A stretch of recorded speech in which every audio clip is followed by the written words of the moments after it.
ಚೂರು ಮುಂದೆ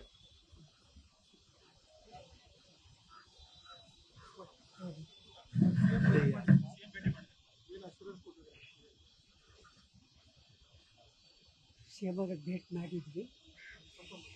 ಸ್ವಲ್ಪ ಮುಂದೆ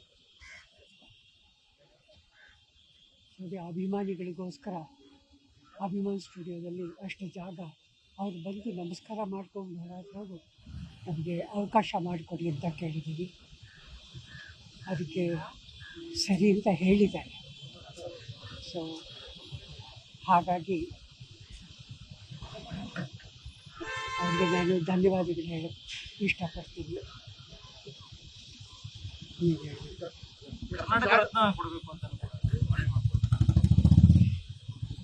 ಮತ್ತು ನಿರ್ಭೀತ, ನಿಷ್ಪಕ್ಷಪಾತ, ವಿಶ್ವಾಸಾರ್ಹ ಸುದ್ದಿಗಳಿಗೆ ಮತ್ತೊಂದು ಹೆಸರಾಗಿರುವ ನ್ಯೂಸ್ 18 ಕನ್ನಡ ಈಗ ಆಪ್ನಲ್ಲೂ ಲಭ್ಯವಿದೆ.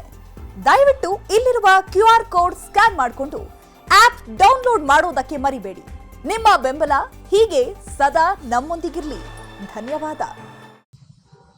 ನಾನಂತ ಕೇಳೋಲ್ಲಪ್ಪ, ಅಭಿಮಾನಿಗಳು ಕೇಳ್ತಾ ಇದ್ದಾರೆ, ಅವ್ರ ಸಂತೋಷಕ್ಕೋಸ್ಕರ ಕೊಡಬೇಕು. ನಿನ್ನೆ ಜಯಮಾಲ ಅವರು ಸತ್ಯ ಅವರು ಹಿರಿಯ ನಟಿಯರ ಭೇಟಿ ಮಾಡಿ ಮುಖ್ಯಮಂತ್ರಿಗೆ ಮನವಿ ಮಾಡಿದ್ದಾರೆ. ಮುಖ್ಯಮಂತ್ರಿಗಳು ಸಹ ಸಕಾರಾತ್ಮಕ ಸ್ಪಂದಿಸಿದ್ದಾರೆ. ಅನಿರುದ್ಧ ಅವರು ಮನವಿ ಮಾಡಿದ್ರು, ಮತ್ತೆ ಸಾರ್ವಜನಿಕವಾಗಿ ಅಭಿಮಾನಿಗಳು ಬೆಂಬಲ ಕೊಟ್ಟಿದ್ದಾರೆ. ಅಷ್ಟೇ, ಅವ್ರ ಆಸೆಗೋಸ್ಕರ ಅವ್ರು ನೆರವೇರಿಸಿದ್ರೆ ಬಹಳ ಸಂತೋಷ. ಅರಣ್ಯ ಇಲಾಖೆ ಆ ವಿಚಾರ ಸಿಎಂ ಜೊತೆ ಮಾತಾಡೋದು ಇಲ್ಲ, ಅದು ಮಾತಾಡಿದ್ವಿ ಅಭಿಮಾನ್ ಸ್ಟುಡಿಯೋದಲ್ಲಿ.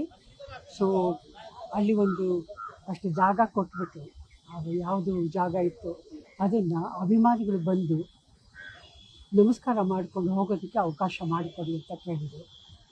ಅದಕ್ಕೆ ಮಂಟಪ ಬೇಕು ಅಂದರೆ ಮತ್ತೆ ನಾವೇ ಕಟ್ಟಿಸ್ಕೊಡ್ಬೋದು ಅಭಿಮಾನಿಗಳಿಗೋಸ್ಕರ. ಸೊ ಅದಕ್ಕೆ ಸರಿ ಅಂತ ಹೇಳಿದ್ದಾರೆ. ಅದು 17ನೇ ತಾರೀಕು ಒಳಗಡೆ ಏನಾದರೂ ಆದರೆ ಸಂತೋಷ. ನೋಡಬೇಕು. ಕರ್ನಾಟಕ ರಾಷ್ಟ್ರ ಪ್ರಶಸ್ತಿ ಕೊಡಬೇಕು ಅಂತ ನಟಿಯರ ನೀವೆಲ್ಲ ಭೇಟಿ ಮಾಡಿದ್ದಾರೆ.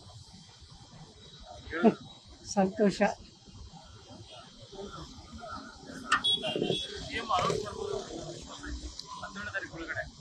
ಅನೌನ್ಸ್ ಮಾಡ್ತೀನಿ ಅಂತ ಹೇಳಿದ್ರು. ಇದೆ, ವಿಶ್ವಾಸ ಇದೆ, ಮಾಡ್ಬೋದು ಅಂತ. ಆಗಲಿ, ಎಲ್ಲರೂ ಸಂತೋಷ ಪಡೋದಕ್ಕೆ ಒಂದು ಅವಕಾಶ ಇದೆ ಅಂದರೆ ಅದಕ್ಕೆ ನಾವು ಬರ್ತಾರೆ. ನಿರ್ಭೀತ, ನಿಷ್ಪಕ್ಷಪಾತ, ವಿಶ್ವಾಸಾರ್ಹ ಸುದ್ದಿಗಳಿಗೆ ಮತ್ತೊಂದು ಹೆಸರಾಗಿರುವ ನ್ಯೂಸ್ 18 ಕನ್ನಡ ಈಗ ಆಪ್ನಲ್ಲೂ ಲಭ್ಯವಿದೆ. ದಯವಿಟ್ಟು ಇಲ್ಲಿರುವ QR ಕೋಡ್ ಸ್ಕ್ಯಾನ್ ಮಾಡಿಕೊಂಡು ಆಪ್ ಡೌನ್ಲೋಡ್ ಮಾಡೋದಕ್ಕೆ ಮರಿಬೇಡಿ. ನಿಮ್ಮ ಬೆಂಬಲ ಹೀಗೆ ಸದಾ ನಮ್ಮೊಂದಿಗಿರಲಿ. ಧನ್ಯವಾದ.